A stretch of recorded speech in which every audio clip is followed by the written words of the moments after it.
네, 모두 평안하셨나요? 그 송편 많이들 드셨는지. 이게 출타하신 분들도 많이 계시고요. 이제 그 시골 교회가 참 어렵습니다. 여러분 잘 아시는 대로. 그래서 뭐 추석 아니라 또 다른 명절 때라도 혹시 가시게 되면 이렇게 시골 교회들 많이 도와주시면 참 좋겠습니다. 예, 오늘 갈라디아서 6장 3장 6절부터 7절 제목은 아브라함은 어떻게 의롭다 하심을 받았으며 우리는 또 어떻게 의롭다함을 받는가에 대한 말씀을 이제 살펴보려 합니다. 오늘 본문을 보셔서 아시겠지만 이게 되게 어렵게 말이 표현이 되어 있어요. 한번 본문 한번 보실래요?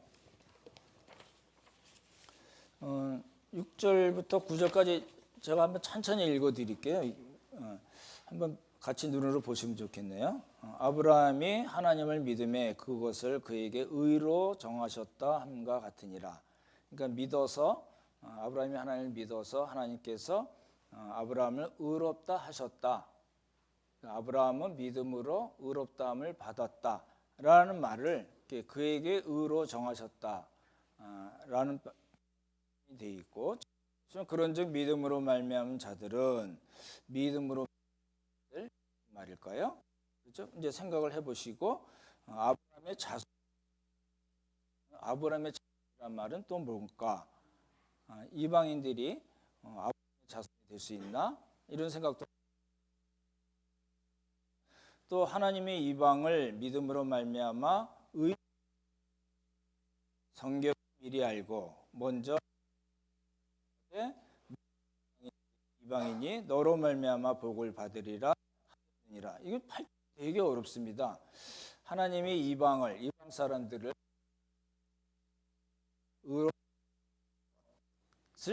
뭐가 먼저 알았다고요?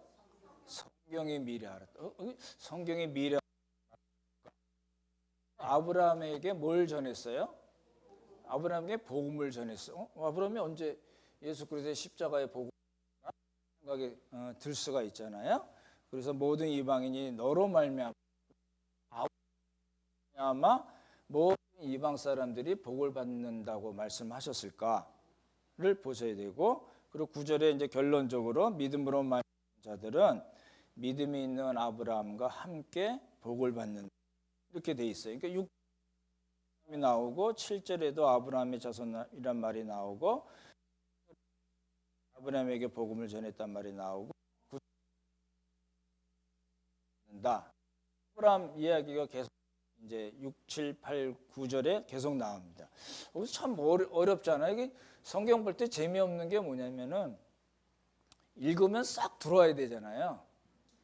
일단 뜻이 들어와야 되지 이제 읽기가 편한데 이게 그렇지가 않아서 참 고민이 되는 그런 이제 갈라디아서는 좀 고민이 되는 본문에 해당이 되거든요. 그래서 제가 본문을 조금 쉽게 여러분들이 먼저 이해를 하시고 오늘 말씀을 들었으면 좋겠다 해서 이제 제가 개인적인 번역을 했습니다. 이렇게 한번 잘 들어보시면 좋겠네요. 6절 읽으면 아브라함이 하나님을 믿음에 하나님께서 그의 믿음을 보시고 의롭다고 하셨습니다. 이건 좀 쉽죠? 그러시죠? 예. 아브라함이 하나님을 믿었어요. 그래서 하나님이 아브라함의 믿음을 보시고 너 참 의롭다라고 말씀해 주셨다는 거죠. 7절 보시면 그렇기 때문에 믿음으로 말미암은 자들은, 그러니까 믿음으로 말미암은 자들이라는 말은 믿음을 의지하는 자들이라는 뜻입니다. 그렇죠? 예. 그렇기 때문에 믿음을 의지하는 자들은 아브라함의 자손인 줄 아십시오. 그러니까 아브라함의 자손이라는 말을 좀 어렵게 써 있기 때문에 저는 그렇게 표현했습니다.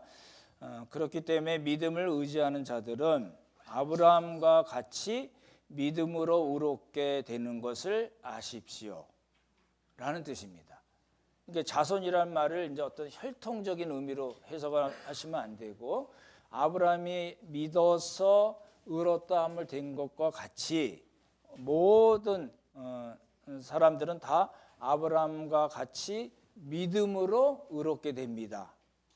라는 뜻입니다. 그렇게 이제 번역을 했고요. 8절 보시면 8절 조금 의역을 제가 했습니다. 잘 들으시면 좋겠네요. 하나님이 이방인들을 믿음으로 의롭게 하실 것을 구약 성경에 이미 말씀하셨습니다. 성경이 미리 알고 뭐 이렇게 표현이 나오니까 어려워서 그렇게 제가 표현을 했고, 구약 성경에 이미 말씀하셨는데 그 내용은 모든 이방인들이 아브라함 안에서 복을 받을 것이라는 좋은 소식입니다. 예, 그러니까 아브라함으로 말미암아라는 말은 원어에는 아브라함 안에서라는 말로 되어 있거든요. 그래서 제가 그렇게 표현을 했고, 하나님께서 구약 성경에 이미 말씀하신 내용은 모든 이방인들이 다 아브라함과 같이 믿음으로 복을 받을 것이다, 믿음으로 구원을 받을 것이다 라는 겁니다. 그렇게 말씀드렸고, 9절 보시면 그러므로 이제 결론이겠죠.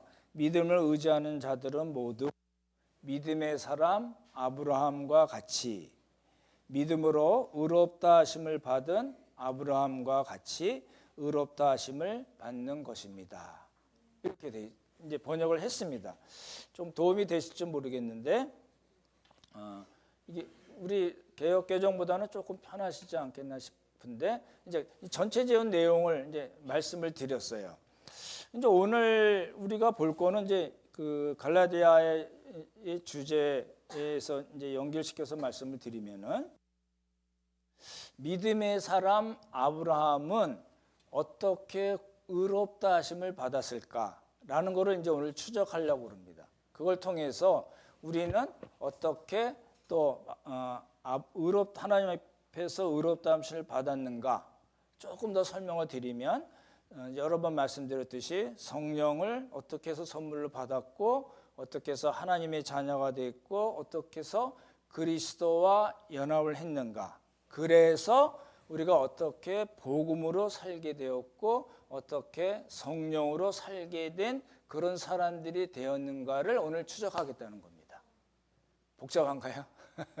어렵게 생각하지 마시고 일단 아브라함을 생각하시고, 아브라함이 믿음으로 하나님 앞에서 의롭다함을 받았는데 우리도 역시 그런 것이 아니냐라는 걸 바울이 이야기하고, 그리고 그 다음에 제가 뒤에 말을 붙였죠. 어떻게 해서 우리가 성령을 선물을 받고 자녀가 되고 그리스도와 연합을 해서 복음으로 살게 되고 성령으로 살게 된 사람이 되었는가를 이제 보겠다는 겁니다.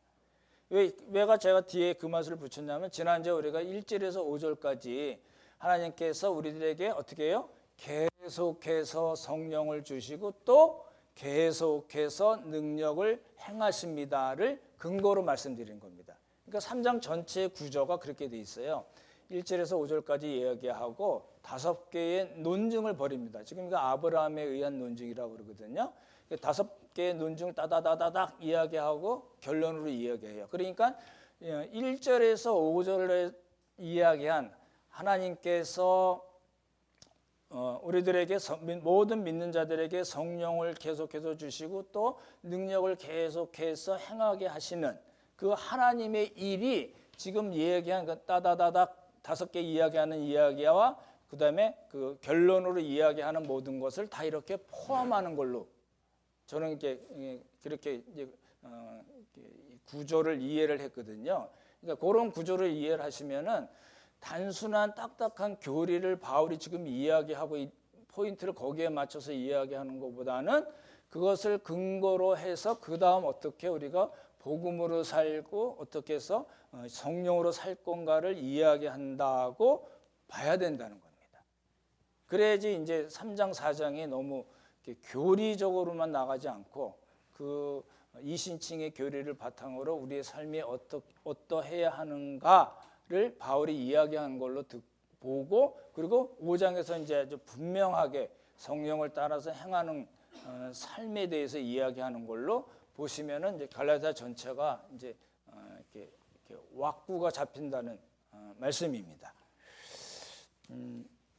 이제 오늘 이제 살펴볼 거는 말씀드렸던 대로 아브라함은 어떻게 해서 의롭다 하심을 받았는가를 이제 추적하는 겁니다. 그러니까 이제 당연히 창세기가 등장하겠죠. 그래서 창세기 12장을 먼저 보시면 좋겠네요. 11장 먼저 보십시오. 로마서 4장도 미리 펴놓으시면 좋을 것 같고요. 창세기 11장, 우리 구약성경 14쪽입니다. 아브라함 설교할 때 드렸던 말씀들이 많이 이제 중복이 될 텐데 짧은 시간에 아브라함의 생애를 쭉 살펴보려고 합니다. 11장 31절을 한번 볼까요? 31절 같이 읽죠. 시작. 데라가 그 아들을 아브람과 하란의 아들인 그의 손자 롯과 그의 며느리 아브람의 아내 사라를 데리고 갈대인의 우르를 떠나 가나안 땅으로 가고자 하더니 하란에 이르러 거기 거류하였으며. 잘 보십시오. 이거 지금 아브라함이 어디 있죠?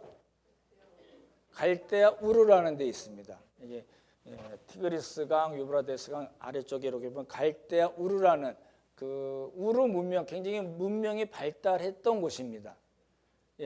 거기서 살고 있었는데 아브라함이 지금 이렇게 이제 생각하시면 이제 조금 잘못 보시는 겁니다. 갈대아 우르에 있었는데 하나님께서 짠 나타나시고 내 아비 친척 집을 떠나서 내가 내게 이를 곳으로 가라 이렇게 얘기해서 아브라함이 아버지와 아내와 조카 롯을 데리고 하란으로 갔습니다. 이렇게 이해하시면 안 됩니다. 왜 그럴까요?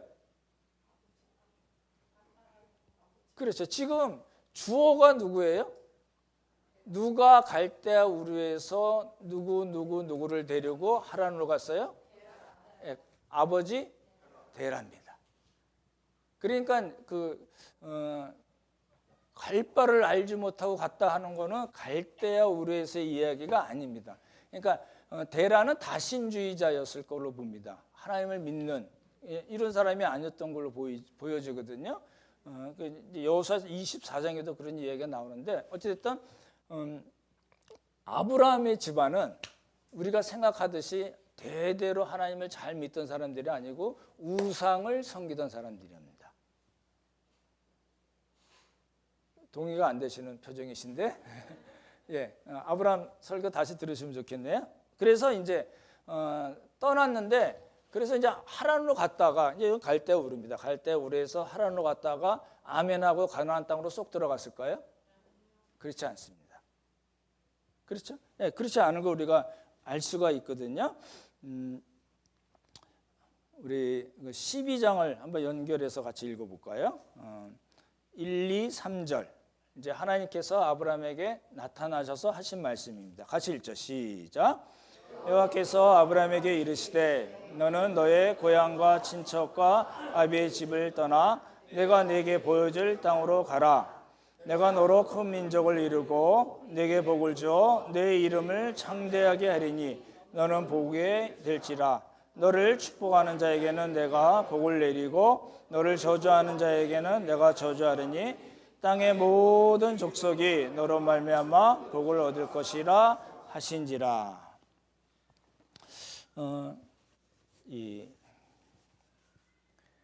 이제 이게 갈대아 우르가 있고 하란인데 하란은 이제 바단 아람에 있는 하란이라고 얘기하거든요. 그러니까 여러분 성경 읽으시다가 바단 아람 나오면 하란에 있는 큰 지역이다 이렇게 생각하시면 되고요.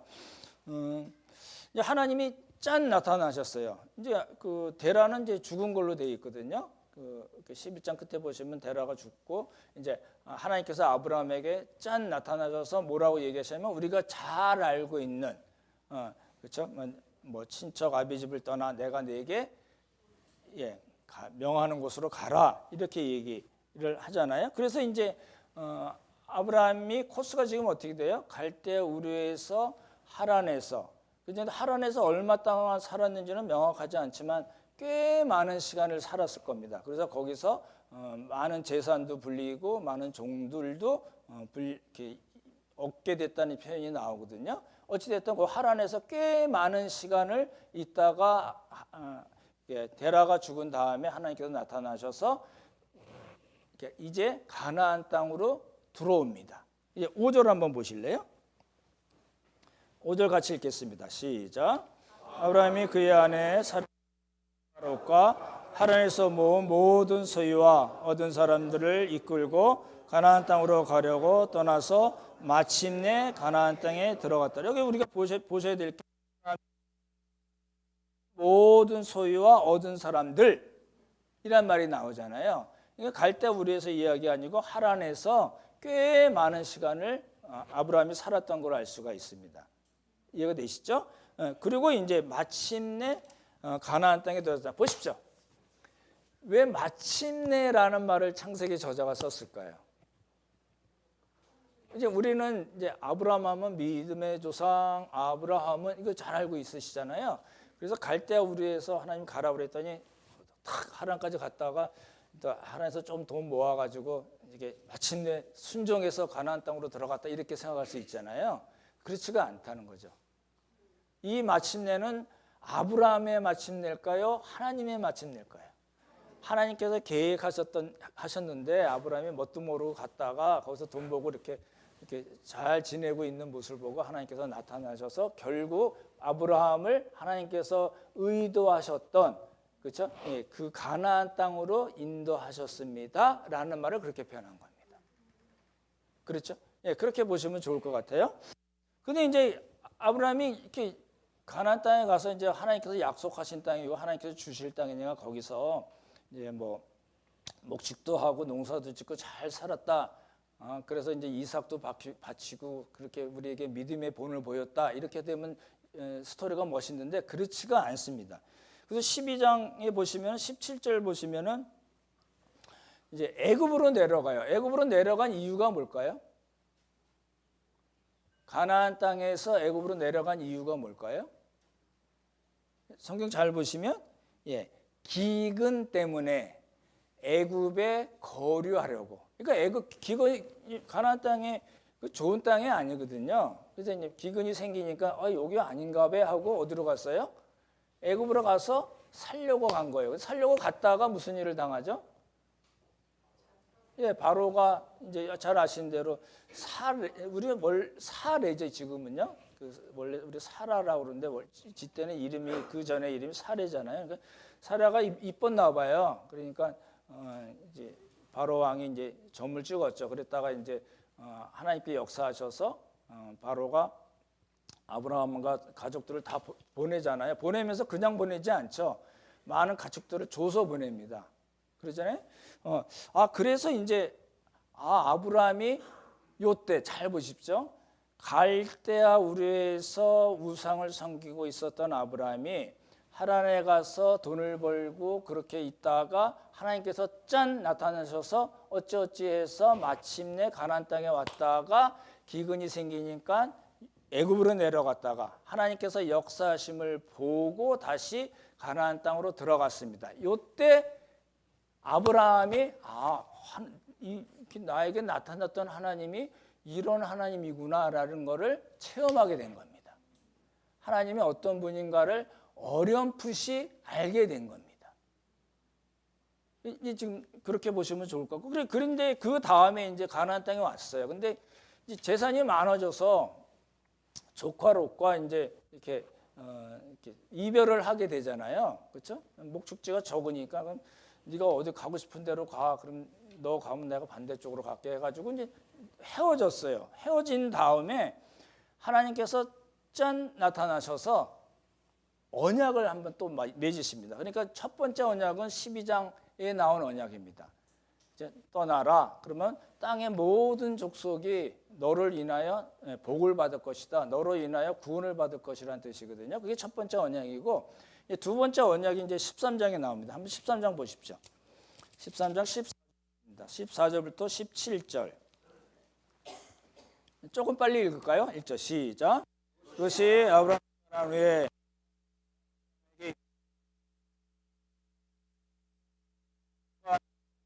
그리고 동쪽과 서쪽을 바라보라. 보이는 땅을 내가 너와 네 자손에게 주리니 영원히 이르리라. 내가 네 자손을 땅의 티끌같이 하리니 사람이 땅의 티끌을 슬히 셀 수 있을진데 네 자손도 세리라. 너는 일어나 그 땅을 정과 행으로 두루 다녀보라. 내가 그것을 네게 주리라. 보십시오. 하나님께서 두 번째 언약을 맺으실 때 아브라함에게 약속을 하실 때 두 가지를 말씀하셨습니다. 무엇과 뭐죠? 그렇죠. 땅과 뭐예요? 자손입니다. 씨입니다. 그렇게 이제 약속을 하셨어요. 그리고 약속을 하시고 아브라함이 롯 때문에 가나안 전쟁에 끼어들게 됩니다. 그래서 포로로 잡혀간 롯을 구하고 다시 오는 길에 누굴 만나죠? 예, 멜기세덱이라는 이렇게 아주 신비에 쌓인 사람을 만납니다. 그래서 14장을 한번 보시면은 14장 19절 20절 한번 같이 읽겠습니다. 같이 읽죠. 시작. 그가 아브라함에게 축복하여 이르되 천지의 주제이시오 지극히 높으신 하나님이여 아브라함에게 복을 주옵소서. 너희 대적을 내 손에 붙이신 지극히 높으신 하나님을 찬송할지로다 하며 아브라함이 그에게 얻은 것을 10분의 1을 멜기세덱에게 주었더라. 그래서 이거를 갖고 뭐 아브라함도 멜기세덱에게 11조를 했으니까 11조를 하라 이렇게 갖다 붙이는 거는 이게 이제 좀 안 맞는 이야기입니다. 어찌 됐든 간에 가나안 전쟁 때문에 조카 롯이 잡힌 것을 자기가 그 집에서 키우던 군사 313명인가요? 데리고 가서 구출해 옵니다. 구출해 와서 좀 이렇게 내가 좀 괜찮은 사람인가 봐라고 이렇게 올 때 누굴 만나냐면 멜기세덱을 만나서 멜기세덱을 통해서 잘 보십시오. 하나님이 어떤 분이신가를 애굽에서 어렴풋이 알았던 것을 넘어서 하나님이 어떤 분이신가를 좀 더 구체적으로 알게 됩니다. 그래서 뭐라고 표현하냐면 그 멜기세덱이 그렇게 얘기해요. 하나님께서 천지의 주제이시다, 주인이시다, 지극히 높으신 하나님이시다. 너희 대적을 내 손에 붙이신 지극히 높으신 하나님을 찬송하라 라는 걸로 듣습니다. 그러니까 그 애굽 사건을 통해서 어렴풋이 알고 있었던 것에서 한 단계 넘어가서 뭐예요? 하나님이 멜기세덱의 축복을 통해서 하나님이 어떤 분이신가를 좀 더 구체적으로 알게 됩니다. 이제 지금 아브라함의 이제 어떻게 성장해 나가는 것을 보는 거죠. 그리고 이제 15장입니다. 15장 잘 아시잖아요. 1절 먼저 한번 읽어보실래요? 1절 같이 한번 읽겠습니다. 시작. 이에 여호와의 말씀이 환상 중에 아브라함에게 임하여 이르시되 아브라함아 두려워하지 말라. 나는 내 방패요 너의 지극히 큰 상급이니라. 이제 그 314명이 아니고 318명인가 보네요. 그 집에서 키우던 군사가요.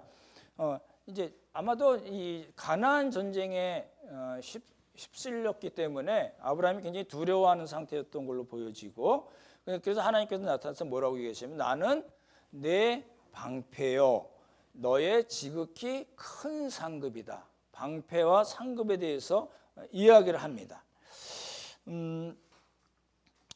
근데 지극히 큰 상급에 지금 여러분 잘 생각해 보시면 갈대아 우르에부터 시작해서 하란, 가나안 땅, 애굽, 그리고 지금 가나안 땅에 있는 아브라함에게 있어서 가장 필요하고 가장 소망했던 것은 뭘까요?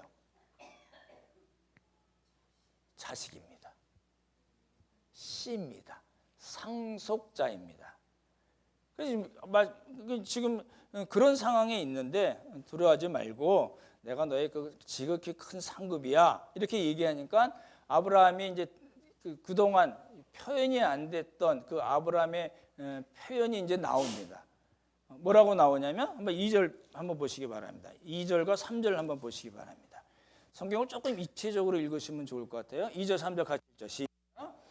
아브라함이 이르되 주 여호와여 무엇을 내게 주시려 하시나이까? 나는 자식이 없사오니 나의 상속자는 이 다메섹 사람 엘리에셀이니이다.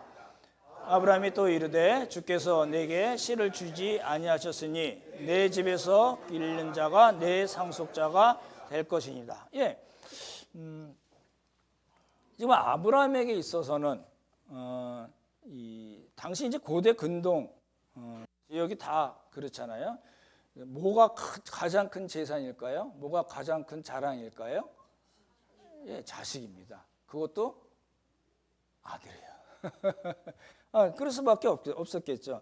근데 아브라함이 하나님이 약속만 하셨잖아요. 12장에서 약속하고, 그렇죠? 너로 말미암아 모든 민족이 모든 족속이 복을 받으리라고 그러고, 뭐 축복하는 자는 축복하고 저주하는 저주하고 막 이런 얘기 많이 하시고, 또 멜기세덱의 축복에서도 그 얘기가 나오고, 뭐 다 이제 이렇게 씨를 주고 상속자를 주고 뭐 자손을 많이 뭐 이렇게 바다의 모래와 같이 뭐 이런 얘기를 잔뜩 하시고 기대를 잔뜩 부풀게 하시고 나서도 하나님께서 주시지 않았어요. 그러니까 아브라함의 입장에서는 어떨까요? 그러면 하나님이 주시겠다고 약속하시고 또 약속하시고 또 약속하시는데 손에 잡히는 게 아무것도 없으면 어떨까요? 하나죠. 화도 나고 실망도 되고 뭐 이래 뭐 이런 생각이 들 수 있잖아요. 제 표현을 하자면 아브라함이 꽁했습니다. 그리고 불신했습니다. 그래서 지금 우리 2절 3절 보시면은 이제 2절 앞에 그래서라는 말을 붙여야 됩니다. 큰 방패고 큰 상급이라고 하나님께서 말씀하셔서 그래서 아브라함이 이르되 뭐라고 그래요? 주 여호와여 무엇을 내게 주시려 하나이까? 그리고 뭐라고 얘기해요? 나는 자식이 없는데, 그죠? 그래서 내 하나님께서 주시려고 하는 그 자식 나 그거 못 믿겠습니다. 나 상속자를 다메섹 사람 우리 집에서 키운 엘리에셀이라는 애를 내 상속자로 삼겠습니다. 이제 약속 그만하십시오. 이렇게 얘기한 겁니다. 그래서 되게 꽁하죠. 우리가 생각했던 믿음의 조상이 아닙니다. 믿음의 사람 아브라함이 아닙니다. 아직은요. 그걸 놓치시면 안 될 것 같아요. 이제 하나님이 이제 꾹 참고 한 말씀 더 하십니다. 4절 보시기 바랍니다. 4절 같이 읽자. 시작. 여호와의 말씀이 그에게 임하여 이르시되 그 사람이 내 상속자가 아니라 내 몸에서 날 자가 내 상속자가 되리라 하시고, 내 몸에서 아브라함의 몸에서 날 자가 아브라함의 상속자 자손 씨가 될 거라고 말씀하시죠. 그렇죠? 그리고 이제 하나님께서 어떻게 하세요? 이제 시청과 교육을 이제 하십니다. 5절 같이 읽자. 시작. 그를 이끌고 밖으로 나가 이르시되 하늘을 우러러 무뼈를 셀 수 있나 보라. 또 그에게 이르시되 네 자손이 이와 같으리라. 이게 이제 참 어려운 겁니다. 이제 우리는 다 알고 있으니까 이제 100세 때 아들 낳아서 또 모리아산 가지고 이렇게 하나님께 드리려고까지 한 아브라함 이렇게 생각하니까 믿음을 이제 지금 땡겨서 아브라함을 처음 읽을 때부터 땡겨서 읽거든요. 그러니까 믿음의 사람이라는 것을 고정시켜 놓고 쭉 읽어 나가니까 그 과정에서 나오는 이야기들이 잘 이렇게 입체적으로 잘 안 드러나는 거거든요. 그렇게 보시면 안 됩니다. 여기 보면 4절에 그 3절 4절 보시면은 내 집에서 기르는 자 누굴 얘기하죠? 다메섹의 엘리에셀이라는. 이거는 아브라함이 하나님을 못 믿고 정해버린 상속자입니다. 근데 하나님은 그렇지 않다는 거예요. 내 몸에서 날짜, 아브라함의 몸에서 날짜 누구죠? 이삭이에요. 그 이삭이 내 상속자 씨가 될 것이다 라고 얘기해요. 잘 보십시오. 그리고 하나님께서 얼마 있다 주셨을까요? 15년 정확하게 말씀하셨습니다. 이런 약속이 생각을 해보십시오. 제가 커피도 사드리고요. 선물도 좋은 거 해드릴게요. 그리고 15년 있다 줘요. 커피는 사드릴게요. 이게 참 어려운 겁니다. 그래서 이렇게 아브라함이 믿어서 의롭게 됐다라는 말이 쉬운 말이 아닙니다. 조금 이따 설명을 더 드릴 거예요.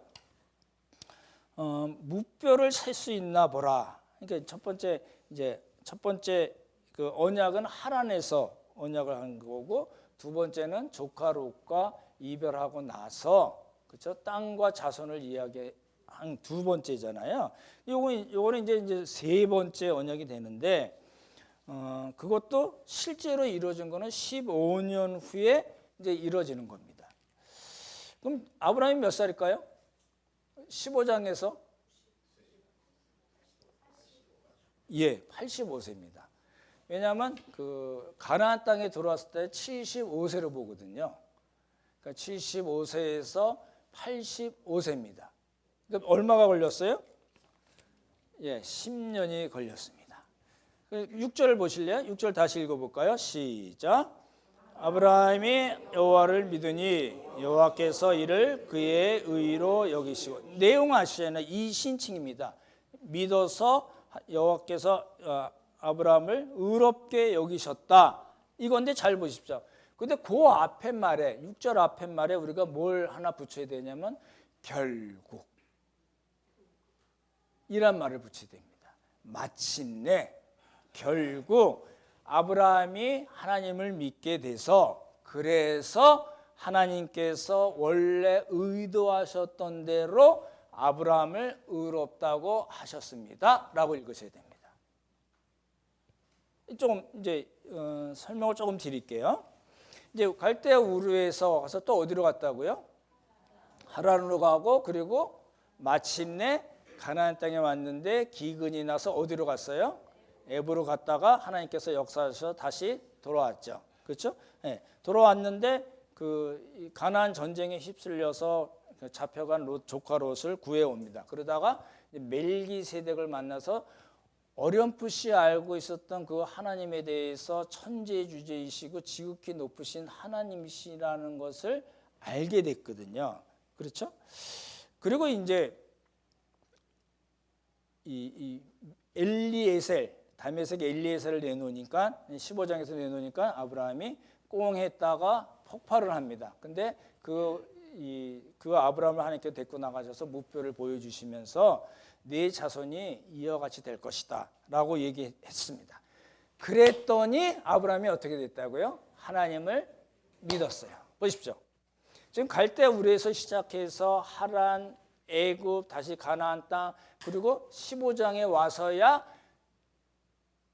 아브라함이 하나님을 믿었습니다. 그러니까 언제부터 믿음이 시작된 거예요? 갈대아 우르인가요? 하란인가요? 처음에 들어온 가나안 땅인가요? 애굽일까요? 아니면 15장에서의 지금 이야기일까요? 아브라함이 하나님을 믿었던 거는 이때입니다. 그 처음 믿음을 하나님께서 어떻게 보셨어요? 의롭다고 여기신 겁니다. 이 아브라함 이야기는 이제 로마서에도 나오고 바울이 자주 인용을 해서 구원에 대해서 설명을 하거든요. 근데 우리는 그냥 믿음의 조상이라는 이 고정관념으로 아브라함의 이야기를 보기 때문에 지금 바울이 또 아브라함의 이야기가 말하려는 걸 놓치거든요. 그렇지 않습니다. 75세, 가나안 땅부터 시작하더라도 75세에서 85세, 10년 동안 하나님이 뭐 하신 거예요? 하나님이 설득하신 거예요. 설복하신 거예요. 믿도록 역사하신 거예요. 그런 과정이 있었기 때문에 잔뜩 이렇게 꽁하고 불신하고 하나님에 대한 원망이 가득 차 있었던 아브라함이지만 하나님께서 한번 보여주셨더니 아브라함이 믿었어요. 그래서 하나님이 옳다구나 하고 의롭다 칭하신 겁니다. 그렇게 보신 게 이제 정상적일 것 같아요.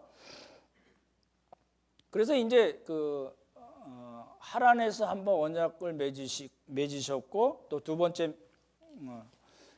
조카 롯과 이별했을 때 맺으셨고, 이제 세 번째 요 15장에서 정식으로 하나님께서 어떤 그 언약식을 이제 거행하시는 장면이 나옵니다. 우리 한번 보십시오. 17절, 18절 바랍니다. 15장 17절, 18절 같이 읽죠. 시작.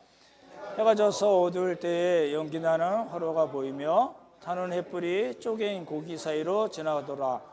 그날에 하나님께서 아브라함과 더불어 언약을 세워 이르시되 내가 이 땅을 애굽 강에서부터 그 큰 강 유브라데까지 내 자손에게 주리니. 여기서 이제 그 고대 근동에서는 언약을 맺을 때 이렇게 동물을 하나 잡아서 이렇게 쪼갭니다. 이렇게 쪼개가지고 벌려놓고 그 계약 당사자 두 사람이 그 사이를 지나가는 겁니다. 그런 방식으로 계약을 맺었거든요. 근데 여기 보시면은 하나님이 그 아브라함과 언약을 맺으셨지만 어떻게 돼요? 하나님과 아브라함이 손을 잡고 그 쪼갠 고기 사이로 지나가지 않았습니다. 예, 여기 쪼갠 고기 사이로 지나간 건 뭘까요? 타는 횃불입니다. 예, 그러니까 아브라함이 아닙니다. 이 얘기는 뭐죠? 그러니까 당시 계약을 맺었던 거는 당사자 간에 의무가 주어지는 거거든요. 만약에 한 사람이 계약을 파기하면 이렇게 쪼갠 고개같이 될 거야 라는 식의 계약을 맺었는데 이때는 하나님과 아브라함이 맺은 것은 모양은 비슷하지만 횃불만 지나갔어요. 그렇죠? 아브라함은 자고 있었어요. 그래서 이제 그 의미가 뭘까요? 이 계약을 성사시키고 이 계약이 되게 하시는 분은 하나님이시다 라는 의미를 갖고 있습니다. 그렇죠? 근데 여기서도 똑같이 언약의 내용이 뭐예요? 두 가지? 땅과 자손입니다. 하나님은 일괄되게 그렇게 계속해서 말씀을 하시는 거고 아브라함이 왔다 갔다 하다가 15장에서 결국 하나님을 믿게 됐고 그것을 하나님께서 의로 여기시고 언약식을 정식으로 벌이신 것입니다. 근데 내가 저기 잘 보시면요. 내가 이 땅을 내 자손에게 주리니 18절에 나오잖아요. 내가 이 땅을 그렇죠? 어디부터 어디까지 내 자손에게 주리니. 잘 보십시오.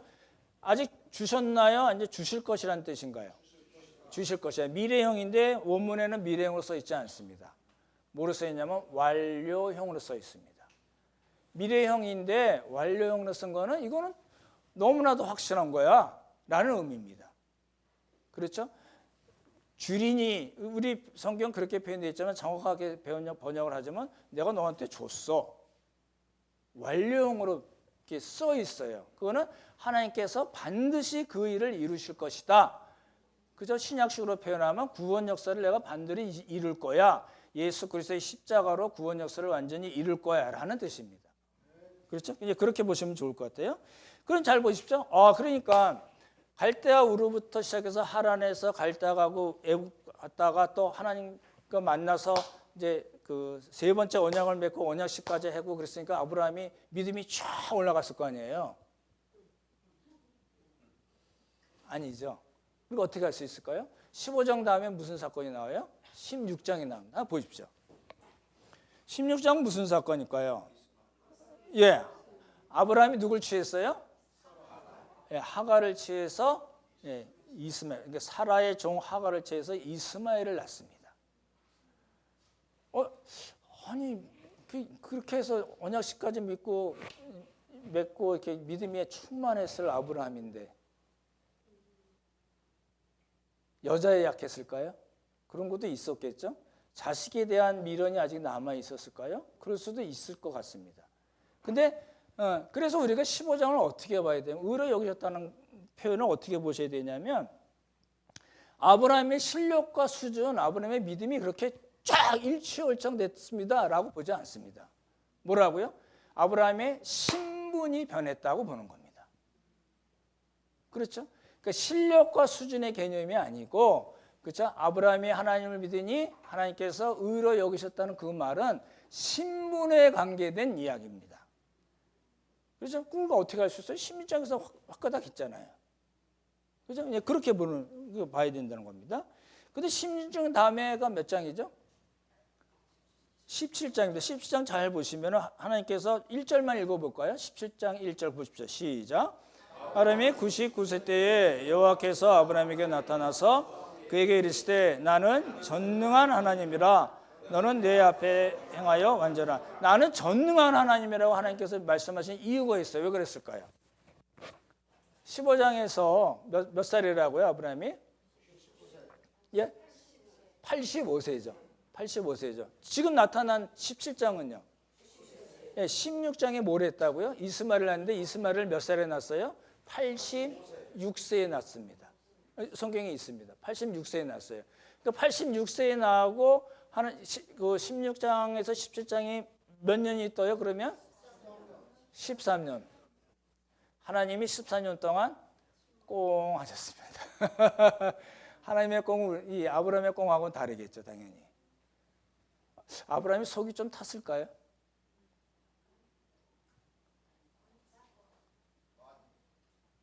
근데 혹시라도 이삭을 주시겠다고 한 이삭을 안 주셨어도 이제 누가 있어요? 예, 사라에서 난 하갈에서 난 이스마엘이 있으니까 그걸로 좀 버티지 않았을까 생각도 들고, 어찌 됐든 누가 급했을까요? 하나님이 급했을까요? 어찌 됐든 하나님이 13년 동안 침묵하시고 13년 만에 짠 나타나십니다. 나타나서 뭐라고 말씀하세요? 여기 보셨듯이 나는 전능한 하나님이야. 네가 암만 그래도 나는 내 할 일해. 네 사정이 암만 그래도 나는 전능한 하나님이기 때문에 내가 말한 것을 반드시 이루는 하나님이야 라는 뜻을 말씀하신 겁니다. 그렇죠? 예. 그리고 이제 나타나서 하나님께서 뭘 말씀하셨을까? 17장에서요. 그러니까 15장에서는 믿어서 의롭다 하신 말씀이라는 말이 나오고, 그렇죠? 예. 그리고 17장에 하나님께서 아브라함 99세 나타나서 뭘 명령하시죠? 할례요. 그렇죠? 그러니까 그리고 잘 생각해 보시죠. 시간적으로 따지면은 13년간의 공백이 있는 거 차이가 있잖아요. 그럼 하나님께서 의롭다 하신 게 먼저인가요? 할례를 말씀하신 게 먼저인가요? 그렇죠. 의롭다 하신 게 먼저고 그 다음에 할례를 명하셨으니까 이 할례의 의미는 뭐예요? 의롭기 위한 조건이 아니라는 거죠. 지금 그 유대주의자들이 거기서 미스를 한 겁니다. 유대주의들은 자꾸만 할례, 율법 이런 얘기 하잖아요. 근데 그 순서가 그렇게 돼 있지 않아요. 그렇죠? 믿음의 조상이라고 우리 얘기하는 아브라함이 의롭다함을 받은 거는 할례하고 전혀 관계가 없습니다. 한 걸음 더 나아가서 율법과 관계가 있을까요? 의롭다 하는 것이 율법과 관계가 있을까요? 율법은 언제 생겨났죠? 모세 때. 그러니까 아브라함으로부터 430년 후에 생겨난 율법. 그렇죠? 그러니까 유대주의자들이 자꾸 모세를 들먹이잖아요. 율법은 모세잖아요. 그럼 바울은 그게 아니에요. 모세가 아니고 아브라함이지. 아브라함을 봐. 아브라함이 그렇게 안 믿던 사람이고 우상을 숭배했던 사람이라 할지라도 하나님께서 그 10년 동안 역사하시고 오랜 기간 동안 역사하셔서 결국은 믿게 하셔서 의롭다고 하신 거잖아. 그러니까 이 신칭이고 그 하나님 앞에서 의롭다고 되는 거는 그 후에 13년 후에 생긴 할례나 430년 후에 생긴 율법하고는 전혀 관계가 없어 라고 하는 게 바울의 이야기입니다. 이해가 되시죠? 예, 그렇게 보시면 좋을 것 같아요. 3장 10, 우리 갈라디아서 3장 17절 한번 보시기 바랍니다. 바울이 또 다시 명확하게 한번 이야기한 장면이 나옵니다. 3장 17절 같이 읽겠습니다. 내가 이것을 말하노니 하나님께서 미리 정한 430년 후에 폐기하지 못하고 그 약속을 헛되게 하지 못하리라. 하나님께서 하란에서도 하고 롯과 이별했을 때도 언약을 맺으시고 또 15장에서도 맺으신 그 언약을 430년 후에 생긴 율법이 어떻게 그 언약을 폐기할 수 있느냐라는 이야기입니다. 그렇죠? 이걸 이제 바울이 로마서 4장에서 요 창세기 15장 사건을 다시 이야기합니다. 우리 그냥 한번 읽어만 보시면 좋을 것 같은데 로마서 4장 한번 보시기 바랍니다. 로마서 4장 9절부터 11절입니다.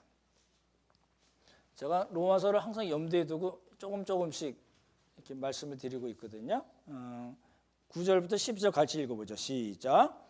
그런즉 이 복이 할례자에게냐 혹은 무할례자이도냐 무릇 우리가 말하기를 아브라함에게는 그 믿음이 의로 여겨졌다 하노라. 그런즉 그것이 어떻게 여겨졌느냐 할례시냐 무할례시냐 할례시가 아니요 무할례시니라. 그가 할례의 표를 받은 것은 무할례시에 믿음으로 된 의를 인치인 것이니 이는 무할례자로서 믿는 모든 자의 조상이 되어 그들도 의로 여기심을 얻게 하려 하심이라. 좀 말이 어렵게 되긴 한데 이런 이야기입니다. 아브라함이 하나님으로부터 의롭다 하심을 받은 거는 이 할례 아니다. 할례 주어지기 전이다. 13년이라고 차이가 있다고 말씀드렸고 율법으로 따지면 430년이잖아요.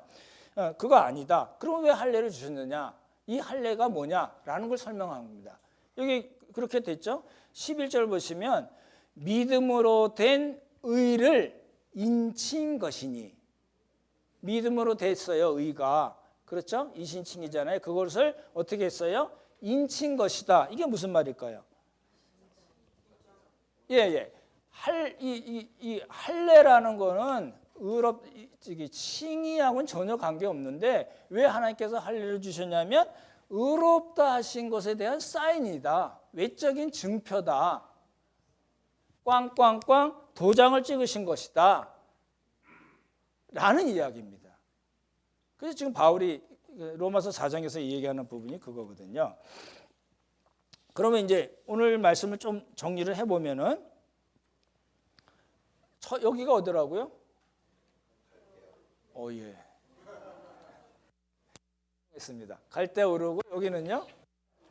그리고 또 가나안에 왔다가 기근이 생겨서 애굽에서 살려고 거류하라고 그랬으니까 살려고 갔다가 사건이 생겼는데 하나님께서 도와주셔서 역사하셔서 다시 왔잖아요. 그렇죠? 그래서 이제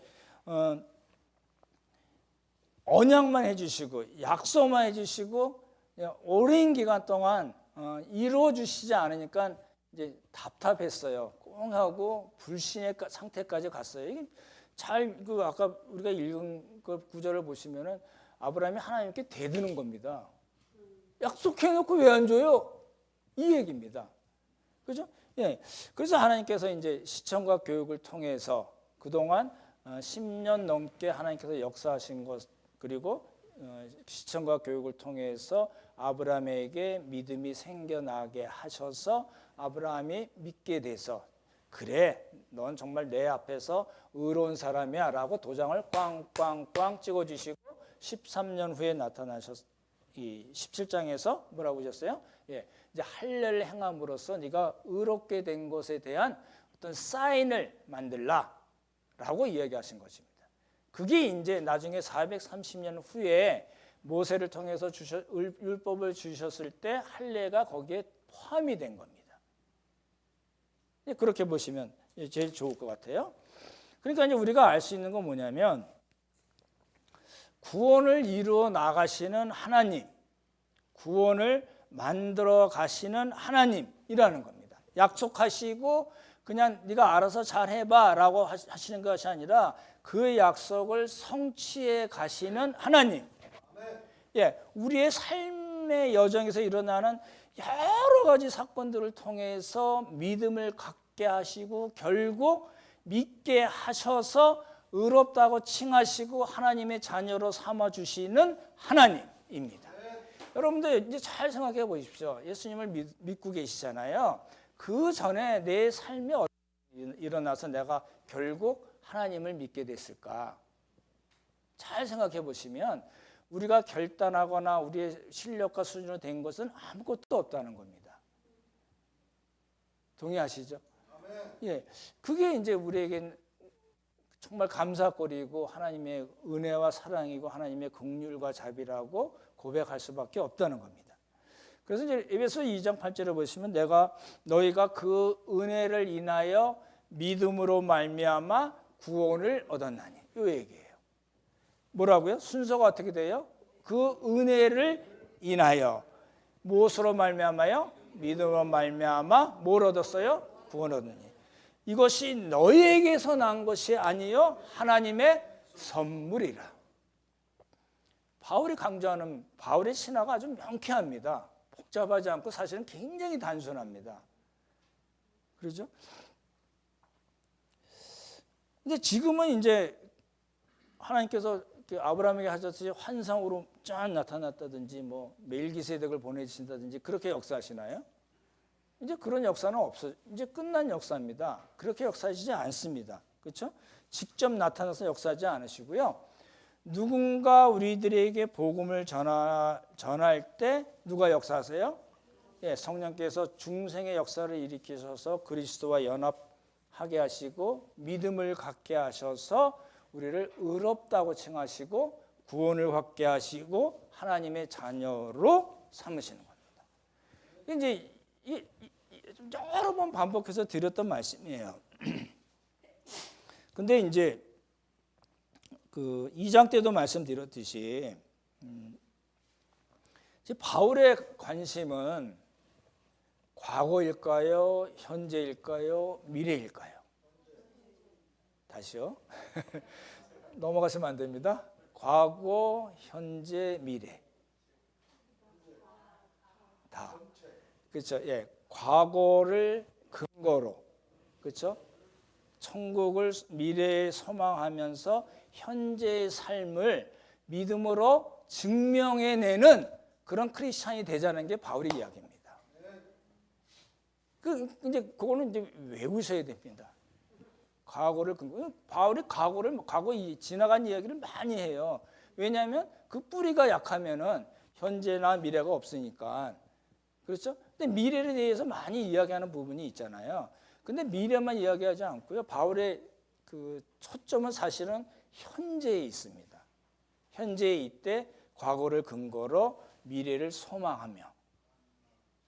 그렇죠? 그러니까 2장에서도 말씀드렸잖아요. 복음과 복음으로 사는 삶, 그리스도 중심으로 사는 삶. 이제는 내가 사는 것이 아니고 그리스도께서 내 안에 사시는 것입니다. 내가 육체 가운데 사는 것은 나를 사랑하사 나를 위하여 자기 몸을 버리신 하나님의 아들을 믿는 믿음 안에서 사는 겁니다. 바울의 고백이 그거거든요. 이게 이제 5장으로 가면 아주 말씀드렸던 대로 이렇게 성령으로 사는 삶에 대해서 아주 명확하게 얘기를 하거든요. 우리가 말씀드렸지 지난주에 봤듯이 3장 1절에서 5절까지는 말씀드렸던 대로 하나님께서 계속해서 우리에게 성령을 선물로 주시고 끝나는 게 아니라 계속해서 성령을 주시고 또 계속해서 능력을 행하신다. 이렇게 말씀드렸죠. 그래서 로마서 12장 1절에 똑같이 그렇죠? 그러므로 내가 하나님의 모든 자비로 너희 몸을 하나님이 기뻐하시고 거룩한 산 제물로 드리라. 계속 그 얘기를 하고 데살로니가 1장에서도 말씀드렸잖아요. 그렇죠? 미래를 소망하는 그 소망을 근거를 두고 그리고 뭐래요? 사랑으로부터 나오는 수고를 하고 믿음으로부터 나오는 행위가 있어야 된다라는 거잖아요. 삼위일체 때 제가 그렇게 말씀드렸죠. 삼위일체 내용을 하나로 딱 한 단어로 요약하면 뭐죠? 영어로 말씀드리면은 Shall we dance? 이래서 잘 안 넘어오실래나? 다시 한번 할까요? Shall we dance? 예, 함께 삼위 하나님께서 주시는 그 춤에 우리를 어떻게 해요? 동참하게 하시는, 초대하시는 하나님이라는 겁니다. 그 이제 페리코레시스라는 말로 표현을 드렸잖아요. 그렇죠? 그러니까 처음에 초대에 말씀드렸듯이 3장, 4장은 굉장히 딱딱한 교리처럼 보이지만 사실은 그 껍질을 하나 살짝 벗겨내면 정말 우리의 삶이 어떠해야 되는가, 과거를 우리에게 이루신 일을 근거로 미래를 소망하면서 지금 우리에게 주어진 삶을 우리의 몸으로, 우리의 마음으로, 우리의 지식으로, 우리의 모든 가진 것으로 살아내고 그것을 통해서 우리의 구원을 증명해내는 삶을 살아야 된다라는 겁니다. 이런 복이 우리 모두에게 있기를 예수님의 이름으로 축원합니다. 참 좋으신 성부성자 성령 하나님, 귀한 우리 형제 자매들 또 출타 중에 있고 또 함께 모여서 예배할 수 있게 허락하심을 감사드립니다. 어떠한 형편에 있든지 우리의 사정이 어떠하든지 하나님 앞에서 꽁하지 않게 하시고 불신하지 않게 하시고 원망하지 않게 하시고 하나님께서 우리에게 베푸신 그 은혜와 사랑과 긍휼과 자비를 우리 마음속에 항상 새기며 우리에게 맡겨주신 일들 잘 감당하며 하나님께 칭찬듣는 우리 모두가 되도록 복의 복을 더하여 주시옵소서. 하나님 은혜 감사드리오며 귀하신 예수님 이름 받들어 기도드렸사옵나이다. 아멘.